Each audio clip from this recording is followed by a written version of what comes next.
the idyllic villages that cling to our coastline.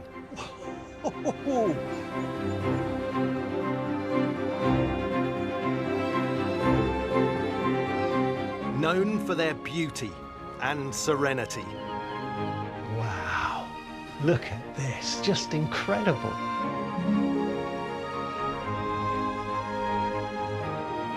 Now destinations for our leisure. This is like exploring a jungle. But once they played a vital role in our history. That's got to be the Lost Village. I'm Ben Robinson, and as an archaeologist, I'm fascinated by our coastal villages. I want to explore them, discover their history, and unearth their often surprising pasts. I've come to Port Carlisle in Cumbria. The village sits 11 miles west of the city of Carlisle on the Solway Firth, a waterway bordering England and Scotland, leading to the Irish Sea and beyond. Today, it's a small, tight-knit coastal community, but one with an ambitious past. In the early 1800s, this tiny village had high hopes to rival the great northern port cities. It was the entrance to the canal from the Solway Firth. Ships up to 120 tons could get in here. This was going to become the great port, perhaps rivaling Liverpool. That sounds crazy. And they hoped a transport revolution would bring new prosperity to the locals. There's a newspaper report that says there is no reason to believe that Port Carlisle will not become the most popular of the seaside coastal resorts. So what went wrong? There's a fascinating story to this village by the sea.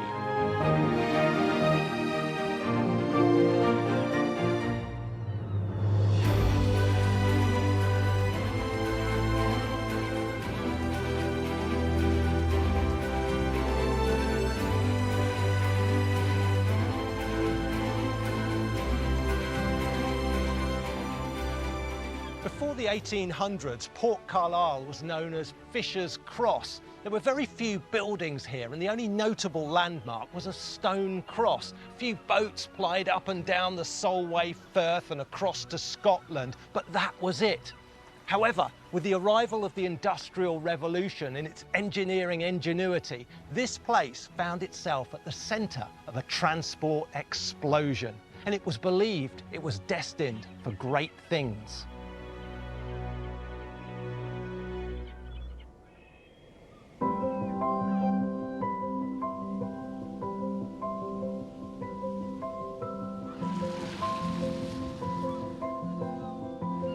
Most of the houses were built in the early 1800s, but there are clues to a much earlier structure that ran through the village. I've just noticed the Hadrian's Wall path runs down in that direction. There's not much physical sign of it here that's very obvious. We haven't got great big masonry structures, but what we do have are some little clues in various buildings. There, above the door of a early 19th century building, is something much, much older. It's a Roman altar stone, and it's inscribed Matribus Suis. This is something like a dedication of soldiers to a mother goddess. There it is, a little fragment of the Roman Empire in that wall. Now over there we've got the Solway Firth, and that's Scotland on the opposite bank, and this village is called Port Carlisle, but there's certainly no port here today. There's no harbour, there's no boats out there even. I'm wondering if the houses here can give any insight into this village's trading past. And the main street here is made up of these terraces, these runs of houses, and they're all built in a similar style. This is the early part of the 19th century, 1810s, 20s, 30s. You can see there's various design elements that are picked up again and again and again. These lovely lace-like fan lights in the door there, just to shed a little bit of light onto the hall. Those round arches to the big front doors with the projecting keystone. There's nothing later Victorian here. There's nothing Edwardian or going into the 20th century. It's all of a piece. Late Georgian architectural style, early 19th century. You know, these are not workers' cottages. These are people that have got a bit of money. It's quite a prestigious development.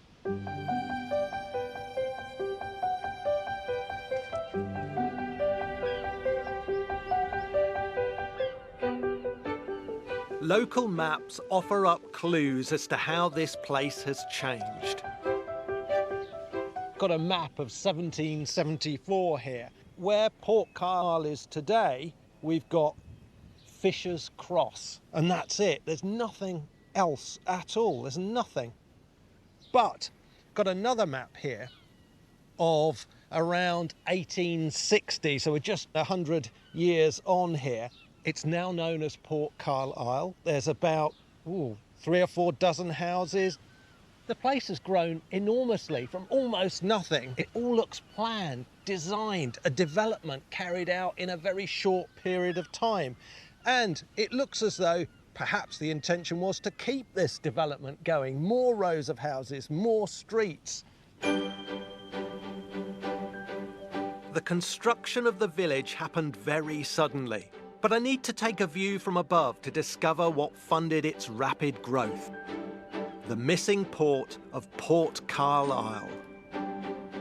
I'm taking my first look at the harbour here. I've got this wonderful aerial view to help me as well. And what I can see the shoreline coming down round here. Out in front of me, there's a sort of basin is being defined. It looks like it's been scoured out, deepened perhaps. And then the most incredible structure, huge sandstone blocks, forming an island out in the Solway. And here, there's another structure going out to sea. This one's wood. Nature doesn't do many straight lines, and there's a straight line here, and that's defined by this line of timbers, these jagged timbers sticking out of the mud and heading off to the centre of the Solway Firth there.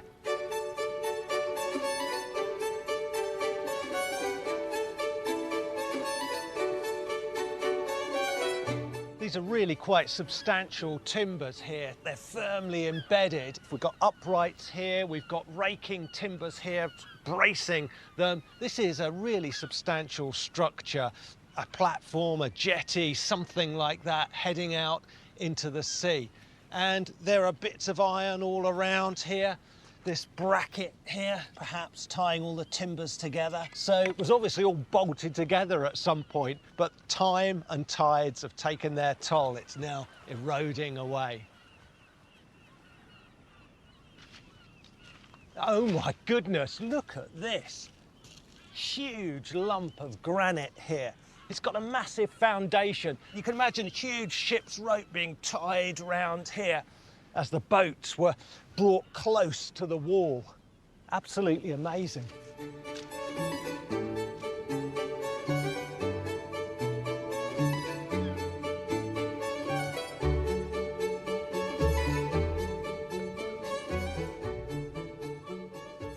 Look at this, steps down. You can imagine perhaps a tender, a pilot boat, something like that. You could step down onto it, or perhaps one of the bigger boats. One thing's for sure, everything here is on a massive scale. This is a wharf designed to handle a lot of cargo. Huge cost, huge investment of time and money. They really meant business here.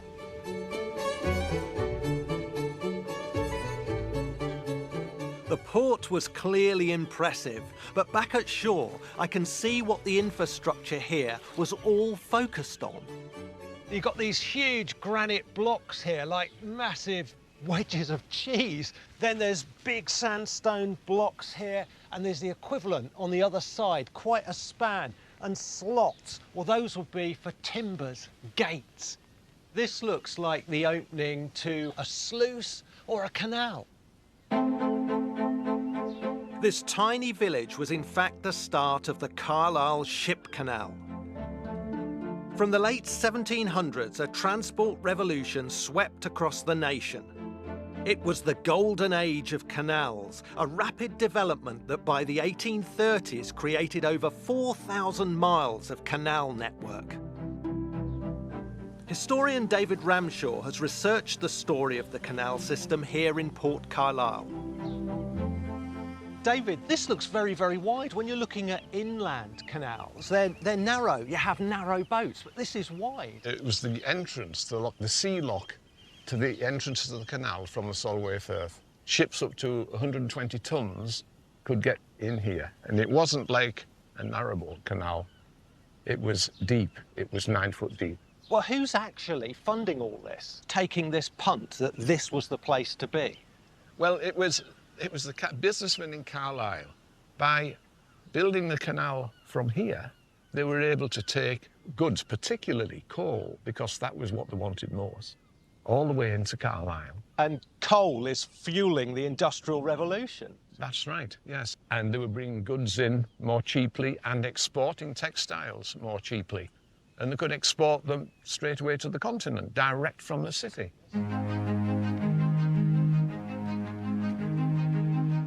In 1819, the Carlisle Canal Company obtained an Act of Parliament and began building the 11.5-mile canal. It cost £80,000, nearly £10 million in today's money. David, this looks like another set of lock gates to me. You can see the grooves where the gates used to be. That's right. So how many locks in total? 8. Eight. Eight Eight locks. over 11, 12 miles? Yes. How long did it take to build? It took about 3 years. The actual building didn't start till 1820. But the whole canal wasn't open until 1823. At the actual opening day, there was something like 25,000 people descended on the canal. In the newspapers, there was something like 3 pages just full of all this sort of stuff. And it said it was the opening of the Carlisle Canal.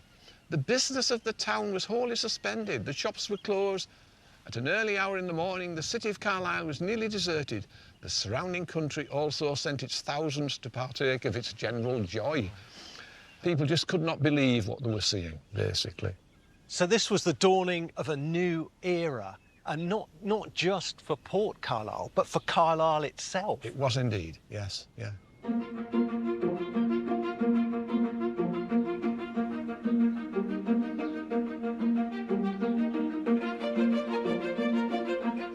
By 1836, Port Carlisle is flourishing. 4,000 ships had arrived from the sea to offload their cargoes here to be taken up the canal. In 1838, in 1 month alone, 5 American timber ships had docked here. Now, that was thought to be unrivalled by any port in the country at the time.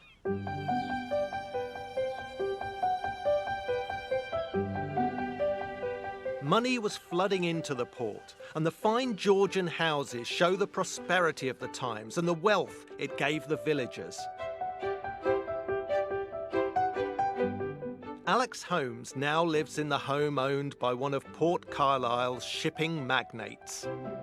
So it's a grand house. This is clearly someone who's got some means. This is someone who's living quite elegantly. It's striking that it overlooks the heart of the activity here, really. Known locally as the Captain's House, Captain Peter Irving. He was one of the bigger names in the village. He was here for quite some time, sort of 40, 50 years, and was a ship owner. Well, they tend to live near to where their business is at the time. They don't sort of retire to somewhere. They're overseeing their shipping, and that implies that there was a lot going on out there. Yeah, and here we can see out over the old dock area. So from here, he'd been able to see his ships waiting for the travel up to Carlisle. So it's right in the heart of the action here. I've made it. This is my empire, and here's my house. You've got the servants to look after you. So have you still got servants here today? Unfortunately not, no. I've got servants' bells. So you've got the bells, but when they ring, no one comes. No one comes.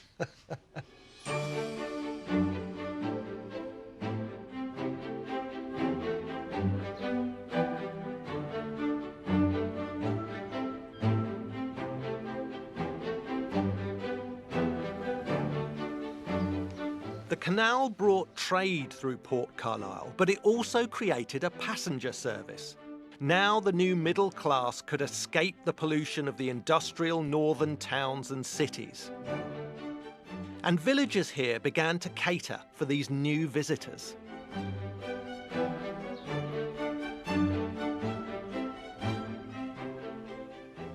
Well, this is a very, very grand building indeed. It stands alone. This was built as a hotel, the Solway House. Look at that grand entrance there. And there's a newspaper article here that just gives some flavour of some of the prestigious clientele. The Right Honourable Lady Arden has been sojourning a few days at the Solway Hotel, Port Carlisle, enjoying the fine sea breezes of that salubrious spot. Her ladyship was joined by her lord on Thursday when they took their departure to Northumberland. With the hotel growing a fine reputation, local businessmen saw a further opportunity to exploit the Victorian love affair with the sea. Julie Minns from the Carlisle Baths project is fascinated by Victorian tourism here in Port Carlisle. Well, this is an interesting building. Yes. Wow, sandstone blocks here. It's a very robust looking building. Several chimneys. And that's odd for a cottage. Big front door, almost like a display front door, really. And these windows looking out beautifully onto the Solway Firth there, onto the marsh. Wonderful building. What is it? In the 1840s, it's not a house. This is a bathhouse. A bathhouse? A bathhouse. This will be a private bathhouse that's built by subscription, taking advantage of the day trippers who are now using the canal to visit Port Carlisle, to enjoy the sea air, and if they don't want to go in the sea itself, they can now enjoy the sea water in one of the baths in this amazing building. It's very much tapping into the optimism that exists about Port Carlisle at that time. There's a newspaper report that says there is no reason to believe that Port Carlisle will not become the most popular of the seaside coastal resorts. The bathhouse has been a private home for over 130 years, but there are still signs of its past. Oh, wow. This is a lofty room, isn't it? We're definitely not in a little cottage here, are we? Amazing. And look at that. There's a huge lintel there and what looks like some massive opening in the wall formerly, now been blocked up. Extraordinary. That's absolutely right. You're standing in the boiler room of the bathhouse. And in fact, we have a picture here that shows you a huge fireplace. The lady here, we believe, was one of the bath attendants. So here she is in situ in the boiler house where we're stood right now, heating the hot water that's been piped in from the sea just across the road. Well, how did that actually function? What was in each room? There'd be a hot bath, there would be a cold bath, each one would have their own room. You're just filling up your bath and then spending a lovely leisurely hour or so maybe. It was very much in vogue. There were various claims made to the therapeutic qualities of seawater at the time. I mean, there's a newspaper report from the Carlisle Patriot that talks about the quality of the facilities here, that the water was wonderfully clean and filtered. So it was hugely popular because it was a quality establishment. Not much remains of the original bathhouse workings, but Julie is keen to show me one rare find. Whoa, look at that. This is quite the cauldron. What a huge, great iron structure. Huge thing. So this is the hot water for the baths, basically. You're heating it up in this huge cauldron. That's right. We've piped it from the sea into the building. If you've paid for one of the hot baths, this is where your water's going to come from. And I can see here it's got these great iron lugs on it as well, so you'd had to have suspended it. But what a weight! You'd need to suspend it from a massive beam or something like that. Especially when it's filled with that seawater that we've drawn off the sea through the pipe into here. Well, that explains that huge fireplace. I mean, that's not domestic, that's just not for cooking. And I can see here, look, there's a little hole here, so you can actually draw off water, you can drain it down. If I go around here, there's actually, it's like a little spout. So you can take the hot water out of here or ladle the water out to where it needs to be. Yeah. Isn't it incredible? I mean, very often things like this are broken up or they're recycled, they're taken miles away, they find different uses, but it's still here at the bathhouse. Yeah, it's a wonderful piece of Port Carlisle history. By 1845, Port Carlisle on the surface seemed to be thriving. The canal was busy and tourists brought in extra money, but change was in the air. In this period, the railway network was gaining more importance than the canals. trains could carry more cargo and they could get to their destination faster. Rail historian Stephen White has researched the history of Port Carlisle's next step. So, Stephen, you were very specific. We had to meet in this particular car park. Why? We're actually in Port Carlisle station. If you just look at your feet, you can see stretching along here. You're just standing on the platform edge. Over there was the station itself. Behind the hedge, which is the children's playground today, that's where the turntable was for the engine to turn round and come back towards Carlisle. Who was behind the building of the railway here? Well, the canal opened in 1823, but already by 1847 it was being suggested that the canal be replaced by a railway. Railways were much faster. The modern boat, which brought passengers down from Carlisle to Port Carlisle, took an hour and 40 minutes. The railway would do that journey in 35 minutes. Was there any choice?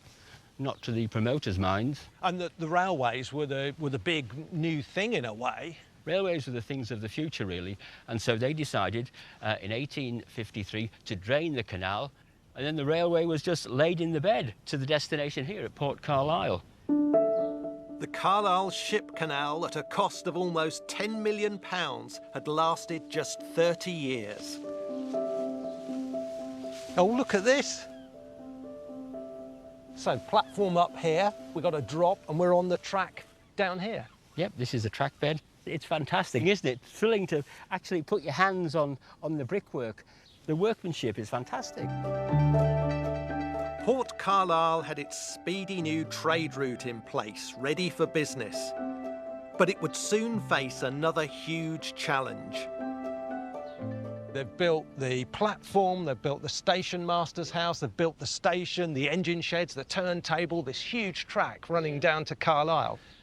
Surely this is going to go on to flourish. The railway line opened in 1854, but in 1857, the engine, the locomotive that serviced this station, was withdrawn. The burghers of Carlisle were interested in developing a new port. Their attention was switched from Port Carlisle.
So the new port that they want to develop, 8 or 9 miles away down the coast, which was Silleth. The railway to Silleth opens in 1856. Port Carlisle hasn't got a chance. This was going to become the great port, perhaps rivaling Liverpool. That sounds crazy. And this was just neglected. But at least there's a remnant here, a reminder, a pretty solid reminder of the railway. Yeah, it absolutely is, isn't it? It really speaks of a different time. Incredibly, Port Carlisle's new steam service had lasted only 3 years. Over down here. In his back garden, Stephen Langfield has evidence showing what happened next to the village railway. There was a building here, and I believe it had something to do with the railway, possibly the stable for the horse, for the dandy car. What's a dandy car? Well, they originally had locomotives here, but then the track proved to be too expensive to maintain for a locomotive. So the railway decided to have a one carriage hauled by a horse all the way from here up to Drumbrough. So this is using the same rails that a steam locomotive would use, but you've just got a horse pulling the carriage. Absolutely, yeah. It's what makes Port Carlisle very special. I've got a picture of the dandy here. This is late Victorian times. And of course, all the local kids are climbing all over to get their picture taken. Yeah. But there's the horse. Fine-looking horse. And I believe the driver was called Mr. Iverson. And this is the only place that you're going on a horse-drawn carriage. It's not operating anywhere else. As far as I know, that's correct, yes. First class and second class, you actually got to go inside the car. But third class, you had to sit on the outside. Sitting in the rain. And when, like today, with showers, you'd get soaked. So it's worth paying a few more pence to get an inside seat if it's raining. Absolutely. Oh, dear. Without a fast train service, Port Carlisle's trade and tourism rapidly faded. But there were still some people who clearly thought the port would continue to grow. This chapel was built after the locomotives left. Just on the outskirts of the village here, and there's a lovely little chapel. Fairly simple building, just one long range really. There's a later extension on the side here, that lovely red brick there, and then these little lancet, these thin Gothic windows. It's not like a medieval parish church. It's not grand, it's not flamboyant. A lovely building nonetheless. Named after the methodical way in which they carried out their Christian faith, the Methodists, under the leadership of John Wesley, originated in the 1700s. What a wonderful building this is. Historian Onyeka Nubia has researched Methodism's role in industrial Britain. Everything that you see here is practical, straightforward, and workmanlike. And that tells us a lot about Methodism in the 19th century. Methodists came to places like this because they wanted to reach out and be part of the new growth of a new town. And this was a new town that they thought would grow. So quite pioneering Yeah. as well. So there's this campaign of chapel building across the country. Yeah. During the 19th century, 250 chapels like this were being built every year. This was a chapel that housed over 150 people. So we can see it's a congregation brimming with energy and excitement. Yeah, and it's quite a small place, Port Carlisle. We expect 150 people to come and worship here. That's making a statement, isn't it? And I think that we might see it here in some rural idyll as being separated from the world. But actually it's part of an international movement with international ideas. Well, as was the port. Because, of course, you know, trade overseas, foreign trade, etc. It was all part of that big network, wasn't it? I think that the Methodists here thought that if we start here and this becomes a massive town, massive city like Liverpool, we will be the religion of this city. It's just that it didn't happen that way. Yeah. Port Carlisle, it had boomed, but the reality was it was already starting to take a downturn. So trade was drying up, so were people in genuine need now in the community. Yeah, this is at a time when we didn't have social services, we didn't have public and state welfare. And so churches and chapels like this would have been the place of refuge for the poor, the needy and the sick. Methodists were carrying out a social philanthropic purpose, as well as a religious and a theological one.